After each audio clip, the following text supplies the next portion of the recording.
This episode of the 31 Days of Horror is made possible thanks to our patrons. Patrons like Aurora Porsdaughter, Victoria Couret, Melody Shah, B. Lisa Kaiser, Stephanie Lynn Kovac, Christina Porcel, Jade, Julie Gordon, Susan Tucci, Rebecca Wilson, Jose Vega, and Shiki Zhu. Our patrons make the show and the 31 Days of Horror possible. Please check out our reward tiers at patreon.com/creepypod. Please stay tuned after today's episode for a trailer from our friends at the Enoch Saga podcast. Check out their link in the show notes, subscribe, review, you know the drill.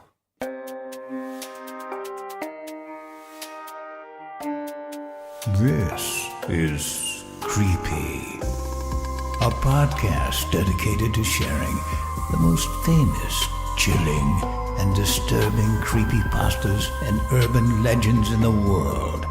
Whether these stories truly happened or are simply fabrications is for you to decide. These stories may contain graphic depictions of violence and explicit language. Listener discretion is advised.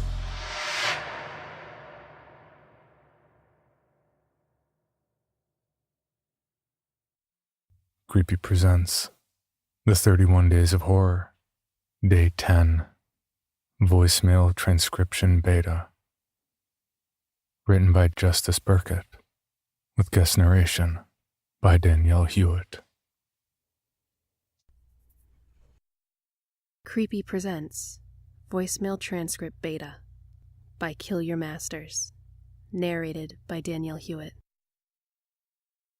If you're an iPhone user, you're probably familiar with voicemail transcription. I don't know if other smartphones have this as well. I've been an Apple girl since day one. I wanted to share a weird experience I've had with this feature in the past few weeks. It started just after Thanksgiving. I was feeling a little down on myself after pigging out on pie and mashed potatoes, so I shamed myself into checking out a local gym.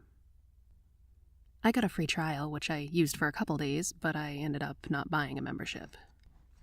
Money's tight enough as it is, and my temporary motivation had faded. If you've ever done a free trial at a gym before, you know that they nag you constantly after the trial ends to try to get you to sign up for a full membership. I was getting 3 calls and 2 emails a day from the gym, and no matter how many times I told them to stop calling me, it never worked. The calls would come from a variety of numbers. Some were just from the gym's main office line, others from cell phones of competing employees who get paid commission for selling memberships, and still others from the corporate headquarters of the gym's parent company. I got so sick of it after a few days that I downloaded an app which detects calls from unknown numbers, cross-references them with a user-submitted database of spam numbers, telemarketers, and other callers one might want to avoid. It doesn't block the calls, but it alerts you if the number is listed in their database. From then on, when I'd get a call from anyone working at the gym, it would be displayed on my screen like this. Right caller ID, Valley Fitness. I could then ignore the call, and usually they'd leave a voicemail, which I would delete. Occasionally, I'd get other spam calls which would be flagged by the app. Overall, it proved very useful. A few days after installing the app, I got the first of several strange calls. The number was blocked. The display simply said, anonymous, below which there was an alert generated by the app. Right caller ID. Do not answer. Now, as I said before, the database which the app utilizes is based on user-submitted information. Each user can submit a phone number and a description of the caller to the database, and other users will see that description displayed if the same number calls them. It struck me as odd that someone had entered this number simply as "do not answer," rather than listing the company name or just writing spam. But I shrugged it off easily. I ignored the call. A few minutes later, my phone chimed to let me know I had a new voicemail. I opened up the voicemail box. The anonymous number had left me a message over 2 minutes long. I didn't feel like listening to some robocall rambling on about how I'd won a Caribbean cruise for 2 minutes, but I also wanted to make sure that the call hadn't been incorrectly flagged and it was actually important. I tapped the message once and the voicemail transcription box opened up. Transcription data. Here I am. I am looking. I know what. Don't. I want. Come. As many of you know, the underscores are used by the transcription feature as a placeholder for words that are unintelligible. Wondering what the voicemail could be about, and a little confused that the transcript was so short for a 2-minute voicemail, I decided to listen. The message was just soft static, with a few clicks and thumps in the background. It sounded like someone had pocket dialed me. I listened to the whole thing. There was no voice, no words. A little confused but unconcerned, I deleted the voicemail and went on about my day. The next day, I had just gotten home from work when I got another call. Anonymous. Right caller ID. Do not answer. I let the call go unanswered, figuring the same person who accidentally dialed my number yesterday must have done it again. I wasn't surprised when the phone alerted me of a new voicemail. This one was only 6 seconds long. Out of curiosity, I opened up the transcript. Transcription beta. I can see you. I can feel you. I can taste you.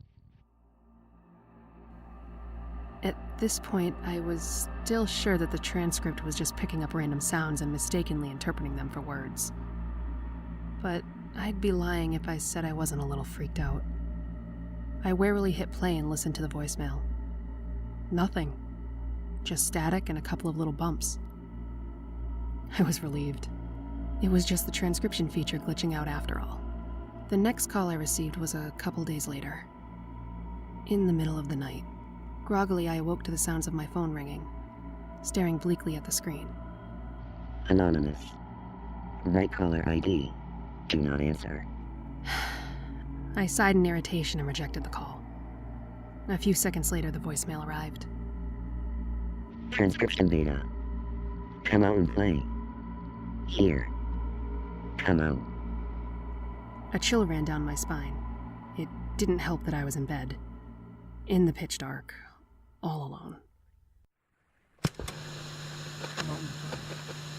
I listened to the message. I'm not sure if it was my sleep-addled mind playing tricks on me, but this time, under the static, muffled background noises, I thought I could almost hear a low, whispering voice. It was barely audible. I couldn't make out the words. Maybe it was all in my head, but it was enough to keep me from sleeping for a couple hours. I kept thinking I heard soft footsteps and creaking of the floorboards in the hall outside my bedroom. I got up and checked the doors. All locked. No sign of anything amiss. I went back to bed feeling silly. Eventually, I fell into a shallow and restless sleep.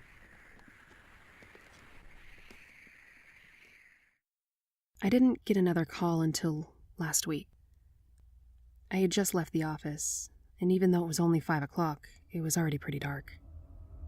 Snow was falling slowly, and with it descended that muffled quiet that snowstorms often bring. My ringing phone sounded jarringly loud in contrast. Anonymous. Right caller ID. Do not answer. My heart skipped a beat. I don't think I realized how afraid I was of these mysterious calls until this one arrived. So unexpectedly, so long after the last. I scolded myself. They were just pocket dials being poorly transcribed by a beta smartphone feature. Nothing to get worked up about. I checked the voicemail when it arrived, consciously composing myself. Transcription beta. Behind you. I can see you. Come. Involuntarily, I looked over my shoulder. At first, all I saw was a couple of my coworkers in the distance, also leaving the office. Then my eyes were drawn to the left of the building, where there was a figure standing just outside of the streetlight, shrouded in shadow. It looked like a tall man wearing a long coat with the hood up. He was too far away for me to make out any features, but his body was angled in such a way that it was clear he was facing my direction. The longer I looked at him, the more sure I became that there was something threatening about his posture. I quickly got in my car and locked the doors. Once there, I looked back to the spot where he had been, but he was gone. I listened to the voicemail as the car warmed up. Static, clicks, and unmistakably, a voice. The words were still too hard to make out, covered as they were by the static. There was no doubt in my mind that there was a person speaking this time. I drove home and locked the doors right away, peeking out through my curtains occasionally, but there was no sign of the man. I ate dinner and watched TV, but my anxiety didn't go away.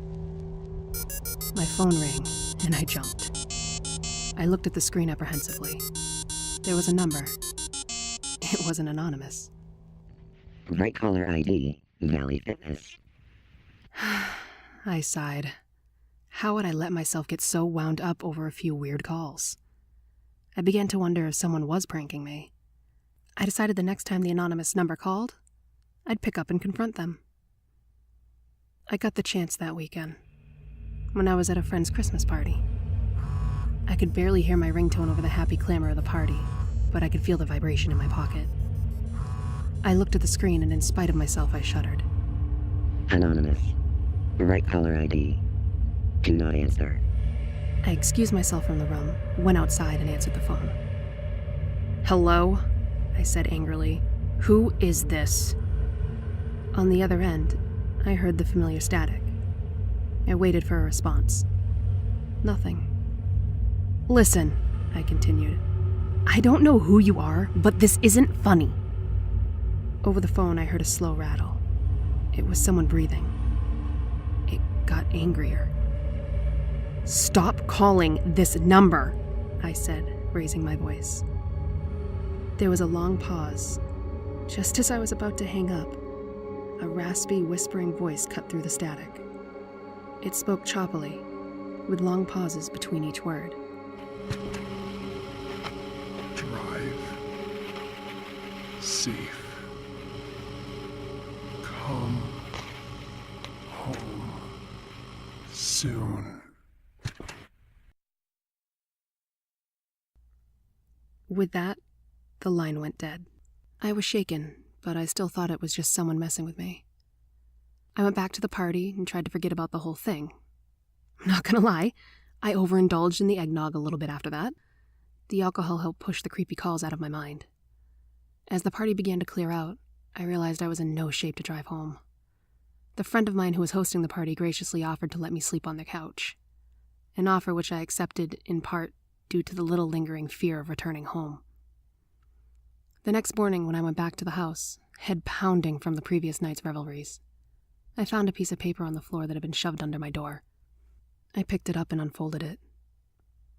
There was a short message scrawled in messy black ink. "Next time." That was the last straw. I was really starting to get freaked out. I called the police and gave them a statement. They took the note as evidence and went through the voicemails on my phone that I hadn't deleted, and assured me they'd let me know if they found anything. I asked if they thought if it was safe to stay in my home, and they told me it should be. More than likely, it really was just one of my friends or coworkers pulling a prank. They advised me to lock the doors and windows, and to call immediately if anything strange happened. That night as I slept, I kept thinking I heard scratching and tapping at my window, but each time I checked, there was nothing there. Once, I almost thought I saw a tall, dark figure across the street, just out of the illuminating glow of the streetlight, but when I blinked, it seemed to vanish without a trace. That brings me to today. I got another call a little while ago, and another voicemail. I don't know what to do. I told the police about it, but they told me they haven't seen any convincing evidence that I'm in any danger. They told me I should just stay put and not answer any more calls. Eventually, the prankster will get bored and stop, they say. I want to believe them, but there's two things that are scaring me more and more now as I sit in my house alone and the daylight slips away into darkness. The voicemail was just crackling static and faint whispers, but the transcript picked up a single word. Transcription data. Tonight. More disturbing than that, though, was what showed up on my screen when I received the call. Anonymous. Right caller ID. Run.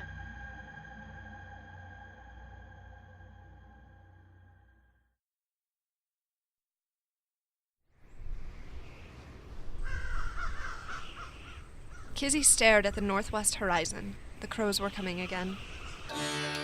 I can do this. Kizzy's stomach twisted and her brow began to sweat. It was her job to kill the crows. We need to talk about this. Kizzy froze. Hey, Jeez, you scared the hell out of me. what are you doing? Kizzy's spine was tingling as she approached the house. Hello? A strange smell floated out from the house. Kizzy couldn't see very far inside. It was too dark. She stuck her head in over the threshold. Hello? Is anyone home? I'm worried my mom is getting suspicious. I think we should be going. On the back of the record here, there's a map of some sort. So where in the woods are we going to bury this thing? Just wait a second. What is it? Come on. I don't think it's such a good idea to go out into the woods tonight. Why not? There's something out there. Get out! Kizzy's heart skipped a beat when she laid eyes upon it.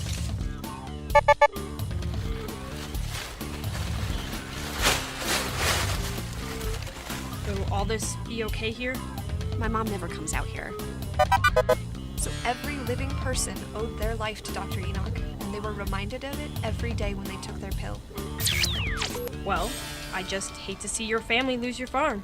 What do you want me to do? We'll wait until the time is right, Kizzy. We have all the time in the world now, don't we? The Enoch Saga. Become immortal. For more information, including pictures and videos of the stories told on this podcast, or to suggest stories for future episodes, please visit us at CreepyPod on Twitter, Instagram, and Facebook, or email us at creepypod@gmail.com.